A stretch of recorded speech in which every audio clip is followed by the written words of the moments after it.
Good morning and welcome everyone to Amazon Ads Raw Daily episode number 40. And today we have two quick news for you. I have two quick news for you. The first one is Amazon has again reported some delays in their advertising reporting. And we did saw something like that already last week. So last week we got a notification in the ad console where Amazon said like we are experiencing a temporary delay in our sponsored ads reporting between June 1st and June 6th. We're working to fix it. So that means sponsored ads reporting means it is in all campaign types. They're not specifying the campaign type. That means it can be in all campaign types or it is in all the campaign types. And it's between 1st of June and 6th of June. So the whole week. I think that this has been fixed now. I think I saw a notification that they have mitigated the problems. And since Friday, we do see another pop-up in the ad consoles where there's a similar announcement. We are experiencing a temporary delay in our sponsored products reporting between June 14th and June 15th. 15th. And it seems that this is rather, I would say, well, not really a small problem. Every delay or problem in reporting is not good because obviously if the spend is not reported correctly, then you'll see a completely different ACOS, you will see a completely different TACOS, you will see a completely different profitability for these days. And if you run your business based on the performance of the previous week, for example, then you would still see some issues, or you would still see a much more profitable week for last week than it actually is. So in our data, it seems that up to 50% of the sponsored product spend is not reported. So it's not really 50%, but maybe 30 to 40% is actually not reported to what I would say looks like our average on the day. And yeah, that has a massive impact on the total advertising cost of sales and the profitability of these days. So profitability is over-reported because we still see sales and we still see these kind of things, but we're not seeing the spend attributed for these days. So watch out and check your numbers closely for these days of last week.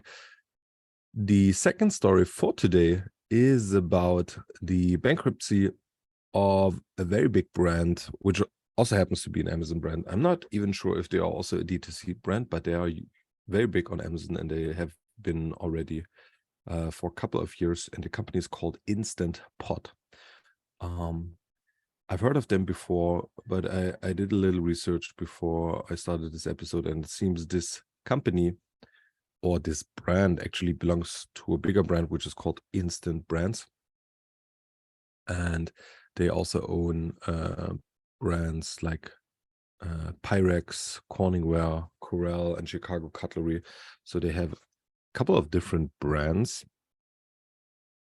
And they have now filed for Chapter 11 bankruptcy as of last week, as it seems their sales are heavily declining. I think during COVID, they made like 800 millions or something like that in revenue, and they are now only doing like 300 millions or 400 million. So revenue took a huge hit, and they have mainly been funded with debt. And this is now a problem, and they are now going for filing into bankruptcy. One thing which I would like to discuss with you guys is the product itself. So the main product from them, from Instant Pot, is an instant rice cooker or instant pressure cooker. Obviously you can cook rice, but you can cook everything else with it. And their products, they have pretty awesome reviews and ratings on Amazon. The Instant Pot Duo is on 160,000 reviews or ratings with 4.5 stars, and it's the bestseller still as of today in the instant cooking area. And they're not only selling these, also there are other products like the Instant Pot Pro 10 in 1, 9 in 1 has 62,000 reviews. Another one, the Crisp, has 35,000 reviews. So these rice cookers or these instant cookers alone, they all have lots of reviews and very good ratings. And they are not only selling these instant cookers, they're also selling coffee makers, coffee brews. They are selling air fryers, obviously. They are selling stand mixers, indoor grills, Dutch ovens, toaster ovens, and much more stuff, air purifiers, and so on and so forth. So this company is into home appliance, I would say into electronic home appliance even, as I'm not seeing any non-electronic home appliance. Or maybe home appliance itself indicates that it's electronic. However, so they have all these different products which all fits into your kitchen and do make sense.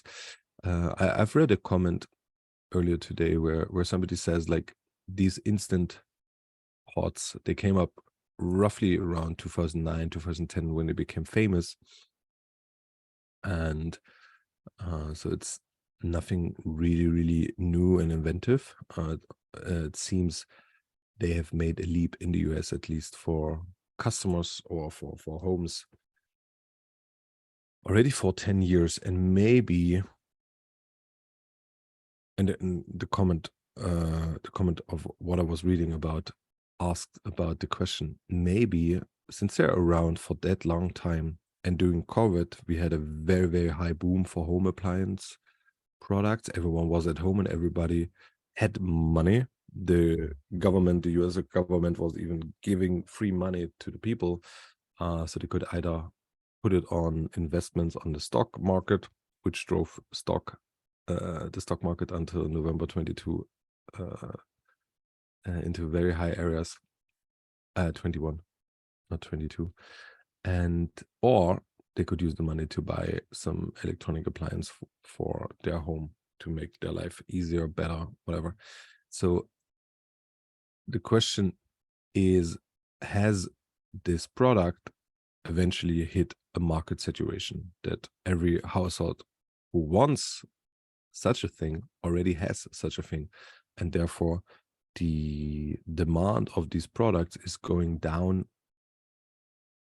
And yeah, that's a very good question. Obviously, it has to be answered from someone else. I'm not able to answer these questions, as this company is not only offering these instant cookers, but also much other things, like air fryers, for example. But air fryers are maybe the same,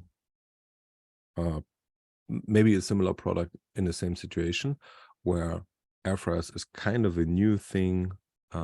Everybody who heard about air fryer being the new shit might have bought already one, and you don't need more than one air fryer in your home unless you are heavy air frying and you need like a couple of products, and unless these products are not what they intended with their quality and you need to buy a new one. But if you have these in your home, then you might for the next years don't need one anymore. So there's eventually a hype in the beginning of these product cycles where everybody's like, oh, I need one, and then this hype is over, and then the demand for these products will shrink to a level where new people who don't have an air fryer might buy one, where people who have an air fryer might replace one, similar to, let's say, a washing machine, where these kind of products get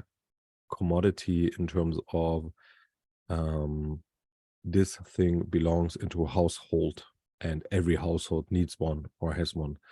I would not say that an instant pot or air fryer is a product where every household needs one. So I would not compare it to a fridge or a washing machine or a dishwasher, which obviously have this status, in my opinion, or maybe even a microwave. You could argue that this is products where every household needs one and wants one, and you have kind of a steady demand, I would say. I believe, I have not researched it, but I believe that for these kind of products, you have like a steady, flat demand over all the years. And you can still sell these, you can still capture market share, but there's not nothing to expect in terms of demand increase in the next years for these kind of things. So yeah, I'm not 100% sure what exactly the problem with this company is, but it seems sales are too low, even though they diversified with all their products into many more categories, but maybe they've put too much eggs into the home appliance section, and now they file bankruptcy, which is obviously for all the employees not great, and for the company it's not great, but yeah, that's how it is with business. And with that, I wish you all a wonderful Monday. Let me know what you think about this, and have a good day. Hear you tomorrow. Bye bye.